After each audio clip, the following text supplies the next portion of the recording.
On One Detroit, the fallout from the midterm elections, from the new governor's agenda to the change in the state legislature, the future of the proposals, and how this plays on a national stage.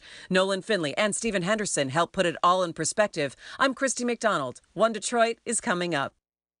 Masco Corporation is proud to manufacture innovative and environmentally friendly products for the home. Delta faucets, craft-made in Maryland cabinets, and Behr brand paints have all been designed with you in mind. Masco and its family of companies, serving Michigan communities since 1929.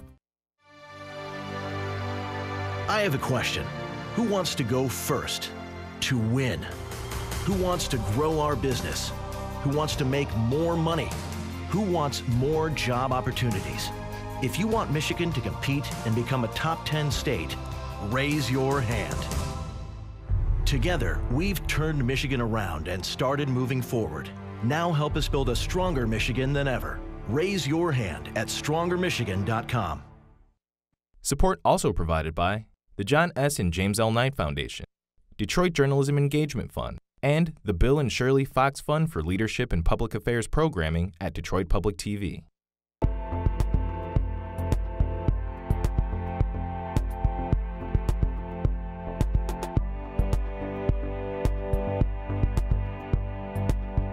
I do think it was a historic night. Congresswoman-elect Stevens and Slotkin changing the dynamic. The more representation around the table, the more likely we are to get policies that people want and expect from our government. You know, this didn't work out the way that I had anticipated. I couldn't be more proud to be the next Congresswoman from the 8th District.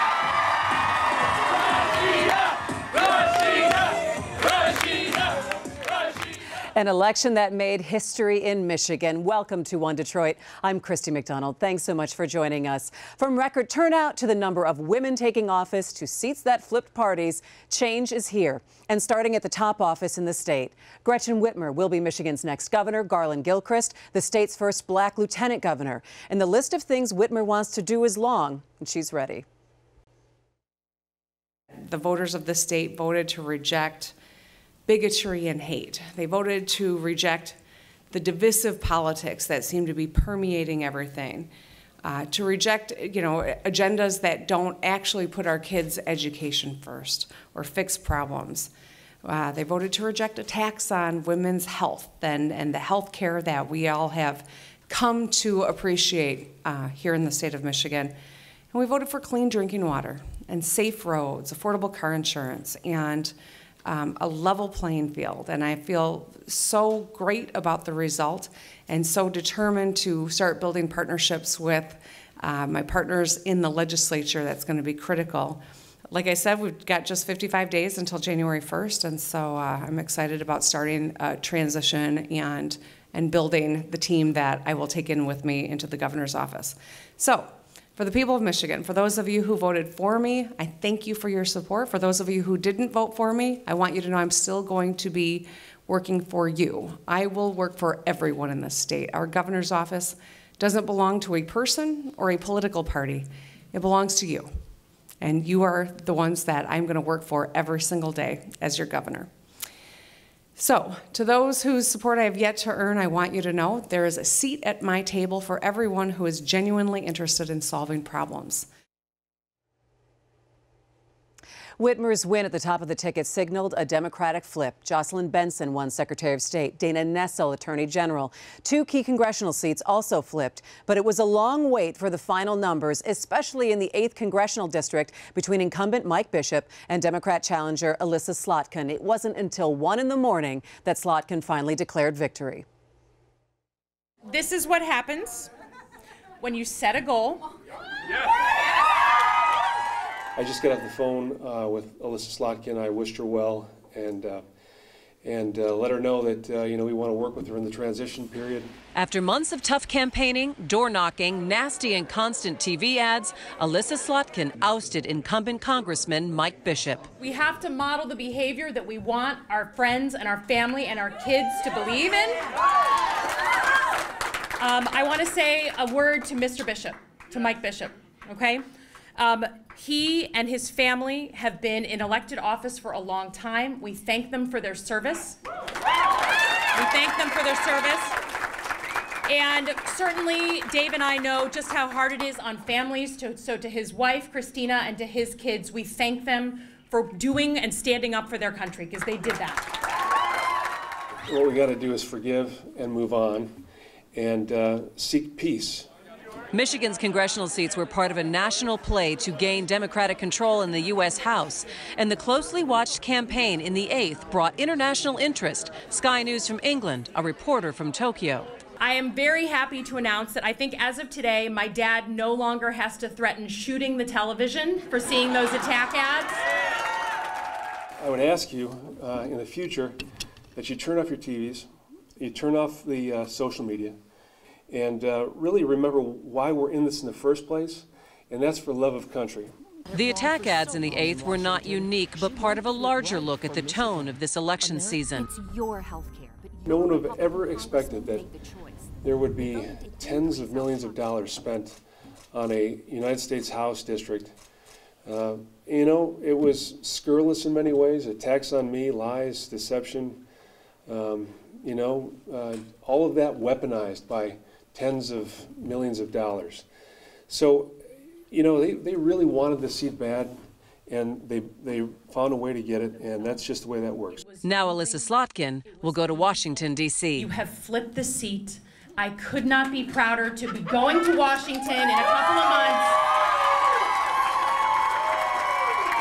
And let me just say, they have no idea what's coming for them. So, thank you very much. And she'll join Haley Stevens, who won the 11th, and Rashida Tlaib, who won the 13th. Tlaib will be one of 2 Muslim women in Congress. Her victory celebration a given after her primary win, but exciting nonetheless. She said she found inspiration from her mother, who raised 14 children in Southwest Detroit. I will always remember that people treated her differently, and all of that comes with me when I go to the United States Congress, because this country is not about dividing families when it comes to immigration.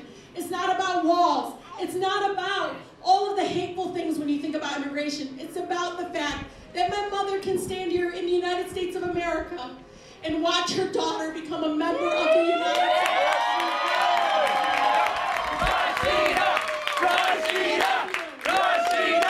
A lot of history being made in one night. So let's take a look at all of this change with Nolan Finley from the Detroit News and Stephen Henderson from WDET. Nothing I like better than sitting down with you guys after election. And I don't say this very often, but Nolan was right, because when we start talking about the governor's race, it was last week we actually had an argument between the 3 of us about what the margin would be. And you said 9 points. I said I think it's going to be a lot closer to that.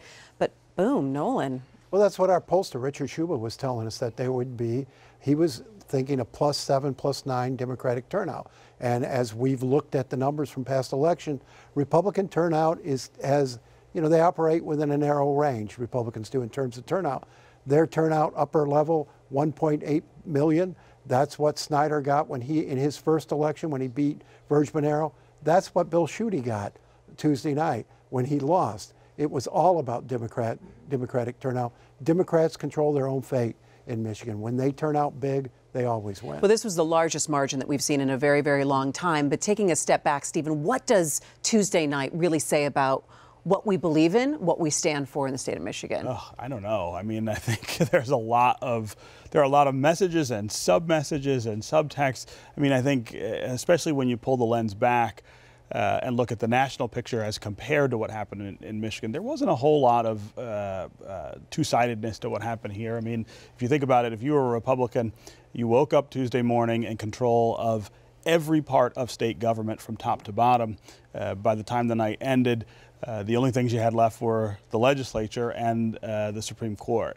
That's a huge swing. I can't think of the last time that happened alone, that the top 3 constitutional offices all switched parties in one election. But again, when you pull the lens back nationally, it's a more complicated picture. And I don't know that we're going to know for a long time just what voters wanted, or more importantly, what the people they elected are going to be able to deliver. There's still going to be a lot of split government. mixed messaging at the top. So let's talk about that. Gretchen Whitmer has a very large agenda of things that she would like to get done, but she still has a Republican-controlled House and Senate here in the state of Michigan. How is that going to impact her agenda when she's talking about spending money on roads, spending money on education, Nolan? Well, she's going to have to reach a consensus. I mean, when she was minority do you think she leader, can do that? I don't know. When she was minority leader of the Senate, she wasn't all that collaborative with the Republican governor. Now she's facing a Republican majority. Her challenge will be even greater than Snyder's was. I mean, she's going to have to find the areas where they both share priorities. Roads and education are those areas. They'll just have to find solutions. So I actually asked Gretchen that question a few weeks ago. She's been talking about this idea of reaching across the aisle, working with the other party. I said, give me some examples of people on the other side of the aisle in the legislature who you can work with. She talked about Mike Shirkey, who's likely to be the Senate Majority Leader, the great relationship she says she has with him, a relationship that developed over their time together in the legislature. Well, that's good. That's one person, though. You've had massive turnover in the State House and Senate. But she went down the list of people who will still be there in January, who she has some relationship with. And I think I talked with someone who was an advisor to Rick Snyder when he ran 8 years ago, and he compared Gretchen's campaign and message to Rick Snyder's campaign and message 8 years ago. It was not an overly partisan message. It was about solving problems. It was about reaching across the aisle. And this person said, look, if she actually approaches it that way, she may get more of what she wants than people think. It's interesting you bring up the campaign and how she campaigned, because you, Nolan, this week poked back at Bill Schuette and said he was the Hillary Clinton of 2018, that he did not run the campaign that he needed to run. No, he didn't. But I mean, just one quick piggyback on this. Whitmer will be dealing with a much smaller Republican majority than we've had in the past. She doesn't have to convert that many Republicans. Right. Schuette, I mean, he did. He didn't win the independent vote that he needed. But again, he drew 1.8 million. He got the votes he was supposed to get. He got the votes all of the votes it took for Snyder to win. I don't know that anybody could have countered this Democratic wave as a Republican. But, you know, we won't know because he didn't do much right in that game. He stuck with a message that wasn't moving his numbers.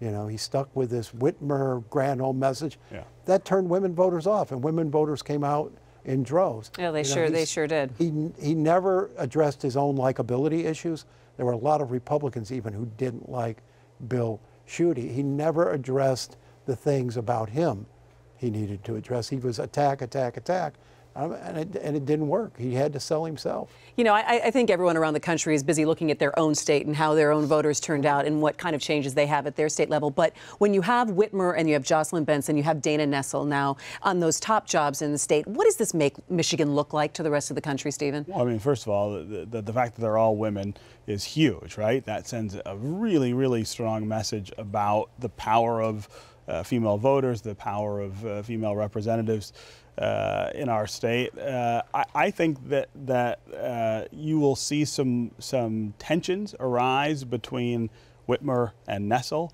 who I think Dana Nessel plans to be a very aggressive Attorney General, aggressive on social issues, aggressive in a partisan nature that might rub Gretchen Whitmer, who's trying to bring everyone together, the wrong way. I think the historic moment here is the moment, right? 3 women will lead this state in 2019.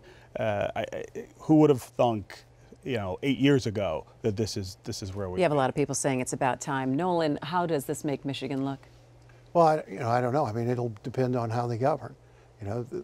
Very quickly they're going to have to produce some results because Gretchen Whitmer made a big promise to Michigan about fixing the damn roads. And is that what you think now that the electorate is more impatient, that they're going to want to see some particularly when they vote for change? And Republicans went through this with the Tea Party movement. They promised everything. They won the Congress. Yeah. When they got down there, they found out, you can't do a whole lot just with the House. You have to control everything. Even when they controlled everything, they couldn't do all they wanted to do. When people enter into a change election and they change up everything, they expect results, and I think it's going to be key in this first year particularly. I mean, look what Snyder was able to do in his first 6 months. But he also had his party in control of everything. Not the Senate or not the House at that when he first came in in. 2010. In 2010 he came in with everything. He had everything. Okay. I think the strategy here is going to be important, right? That early win. Can you, if you're Gretchen Whitmer, can you deliver on something that you talked about within that first, I don't know, 100 days even that you're in office? So what's the low-hanging fruit? And I think it's roads. Then? I think if you can go to the legislature with a plan that doesn't offend too much of anybody's sensibilities about where to get the money, and that's really the question. Everybody agrees that we need more money for the roads. Nobody wants to gore their own ox to get it. So I think you've got to gore everybody's ox, right? And bring everybody together on that. If she can do something like that, I think it gives her capital to then broach some of these tougher issues with the legislature and move the needle there. But I would start with roads. I would agree. I think she's got to raise $1 billion from blended sources. And it's in the legislature's best interest to do this too. But you're going to have some sort of tax increase, some sort of bonding plan, and then probably go in and take a look at the sales tax on gasoline and see if you can divert a portion of that to the roads like they do in other states. All right, let's go ahead because there's a lot to kind of unpack about what happened on Tuesday night, but I want to talk about the congressional races and two, I think, really big, not big surprises, but people looking at the 8th and what happened with Mike Bishop and Alyssa Slotkin. And Slotkin's campaign, that's such an interesting district because it stretches all the way from Rochester to through Brighton and Lansing. The amount of door knocking that she did and kind of the grassroots campaign and the amount of money that was put into both sides for that seat, Stephen. I mean, it's the kind of money that a decade ago we would have been talking about for a governor's race, right? A statewide race would have not far off this year. Would have been that kind of cash. I didn't expect Alyssa Slotkin to win. I thought that was probably a bridge a little bit too far given the way that district is drawn, and it turns out it was very close either way. That either one of them probably could have won that race. She will be a very interesting influence in Washington. I talked to her Wednesday morning. This is not your sort of radical left Democrat. I mean, this is a military Democrat who said up front, I don't like what Nancy Pelosi stands for. We're going to have to do something different there. I think on a number of other issues, she will be a difficult get for Democrats when they're counting votes for issues. I asked her about representing a district with so many Republicans in it that still are probably thinking of themselves as Republicans, and that she's a Democrat. She talked about her family background being very split. She's got one parent who's a Democrat, she's got another who's a Republican, and that she's used to managing those things. I think that's it's potentially a real bright light in terms of the way that we bring people together a little better across this great divide, this great political divide that we have. Somebody like her, I think, can step into that breach and reach both sides. One thing I want to talk about with you, Nolan, also is the 11th, and that going for Haley Stevens and flipping to a Democratic seat, which I think has been the interesting look at Oakland County and how voters have changed their vote there significantly. Yeah. And I think that race drove turnout. That race, $14 million. Yeah. Up until the 11th, or the 8th, I mean, it was the record. The 8th beat that by about $4 to $5 million. That was an almost $20 million race.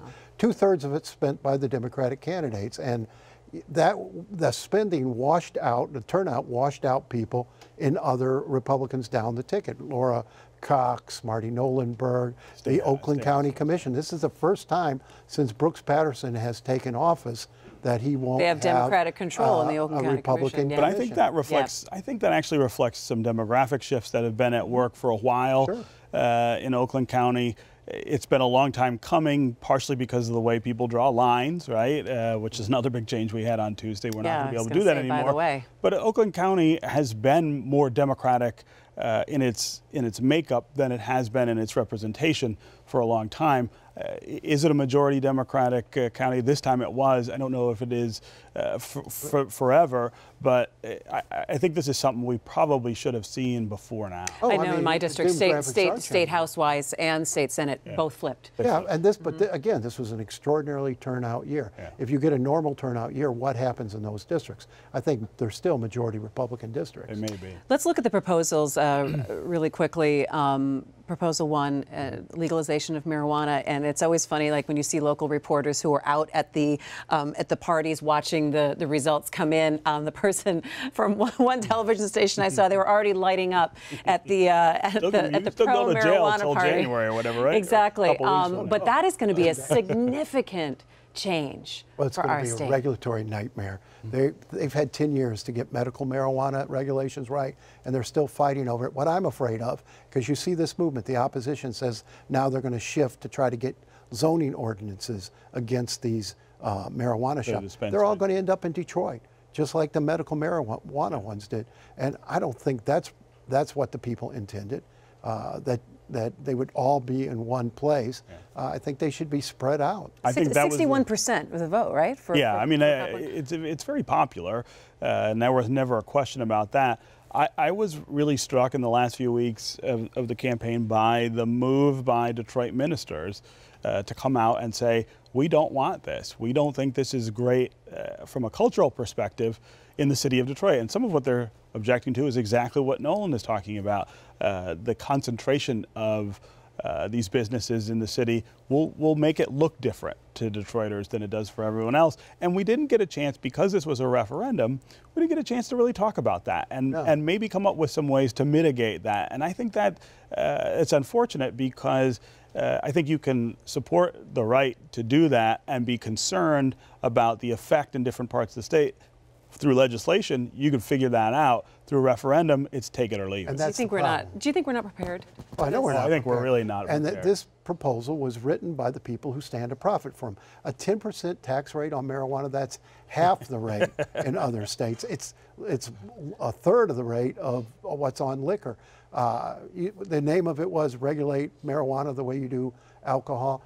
I don't have to go to Detroit to buy alcohol. I can buy it at the corner store. Right. So why are we treating marijuana so much differently? I think had it gone through the legislature and we'd been able to hash these things out, we'd have gotten a better law, and one that people would have supported. All right, we got a minute left here. What are you looking for now in these next 6 weeks? I know we're looking at the transition plans for the governor's office, but kind of give me a sense, Stephen, what you're going to be looking at. I'm really looking at the national picture, which I think is much cloudier than what we have here in Michigan. How does a Democratic House try to figure out ways to deal with the Republican rest of government in Washington? Yeah, Nolan, what about you? Well, you know, we look at this transition to Democrats from Republicans in the U.S. House, and we pretend that somehow we had this harmonious all Republican government. The Republican House, the Republican Senate couldn't get things passed when they were together. I mean, Trump couldn't get his agenda through a Republican Congress. He may have a better chance now, because it'll force him to focus on things where he can find consistency. Well, there's going to be a lot to hash out here in the next couple of months. You know, and finally, after all of this election coverage, the story of a huge neighborhood cleanup in Detroit. 10,000 volunteers strong. It was organized by Life Remodeled and the Durfee Innovation Society. Just 6 days to beautify 316 blocks, board up 400 homes, and clear 100 alleyways. This is my neighborhood. My family's lived in this area for over 60 years. So I'm very vested in this neighborhood, more so than just being a Life Remodeled employee. This is our 6-day project, bringing together over 10,000 volunteers, doing blight and beautification over 300 blocks, bringing cash, resources, and in-kind donations, and renovating a community asset. They're removing eyesores, cutting down trees, clearing brushways, moving debris. We do it once a year, but that's when people from all different walks of life come together. It doesn't matter your age, it doesn't matter your color, your denomination, your belief, your non-belief. You can come to help others, to step outside of yourself, and to be part of something positive. It made me feel good, actually. I used to live in a couple neighborhoods around here, so It's actually a good feeling. I thought, why not take a chance to come out, help clean up a nice city, and help try and rejuvenate it. People working together can make a lot of stuff happen. And then we keep going forward and forward, and more people join. The neighborhood takes part in it and keep it up. It gets more people motivated to come out and help clean up. Maybe it could, if neighbors and surrounding areas see that, then maybe they would take a stance and help out on their own terms too. Just knowing that somebody's happy, they appreciate what you're doing. So that's probably about the best feeling. Go to the community and find out what is it that you want, what is it that you need, because who can tell you better than the community? I may have a great idea for it, but that may not be what the community sees that they need. I hope it sparks people to go out anywhere. Yes, I want them to come back and be with us next year, but don't make it a one-year thing. Make a difference. Be the difference that you want to see. Yeah, be the difference you want to see. That's going to do it for One Detroit. Thanks so much for joining me. Follow us Instagram, Facebook, and Twitter at One Detroit, and I'll see you next Thursday. Take care.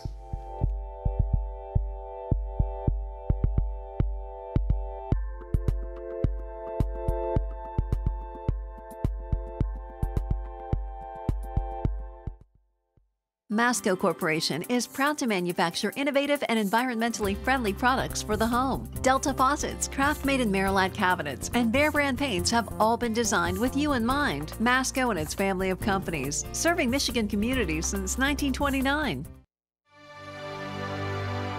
I have a question. Who wants to go first? To win? Who wants to grow our business? Who wants to make more money?